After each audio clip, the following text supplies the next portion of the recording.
Hi friends, இன்னைக்கு ஒரு கியூட்டான தலை தான் மேக் பண்ண போறோம். தஞ்சாவூர் தலையாட்டி பொம்மை மாதிரி. இந்த மங்கியை பார்த்தா உங்களுக்கு தெரியும். இதே மாதிரி நான் என்னோட ரேபிட் பண்ண போறேன். அதுக்கு ஒரு வாட்டர் பாட்டில் மூடி, ஒயிட் சார்ட்டு, அதுக்கப்புறம் கிளே, ஃபெவிகால், பென்சில், இரேசர் இதெல்லாம் இருந்தா போறோம். இந்த வாட்டர் பாட்டில் மூடி வந்து நான் அந்த ஷேப்க்கு ஏற்ற மாதிரி ஃபர்ஸ்ட் 2 ரவுண்ட் போட்டு நான் வரைஞ்சிக்கிறேன். அதுக்கப்புறம் ரேபிட்டோட ஷேப்க்கு ஏற்ற மாதிரி நான் வந்து ஹெட்டை மட்டும் மாத்திக்கிறேன். அதுக்கப்புறம் இயர்ஸ், அப்புறம் வந்து கை காலு எல்லாம் வந்து தனியாக நான் இது பண்ணிக்கிறேன். அதுக்கப்புறம் நான் கலர் பண்ணி அதை கட் பண்ணி நான் எடுத்துக்கிறேன்.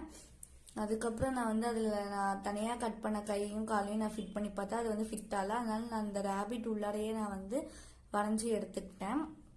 அதுக்கப்புறம் அந்த வாட்டர் பாட்டில் மூடி எடுத்து நான் கிளேவை ஃபிட் பண்ணேன். அது கம்மியாக இருந்துச்சு, அதனால அது வந்து இதாக இருந்துச்சு. அதுக்கப்புறம் கிளே கொஞ்சம் இன்னும் நான் எக்ஸ்ட்ராவாக வச்சு இது பண்ணேன். அதுக்கப்புறம் வந்து கரெக்டாக ஃபிட் ஆயிடுச்சு. ரேபிட் வந்து இயர்ஸ் பெருசாக இருந்ததுனால சூப்பராகவே வந்து ஆடிச்சு.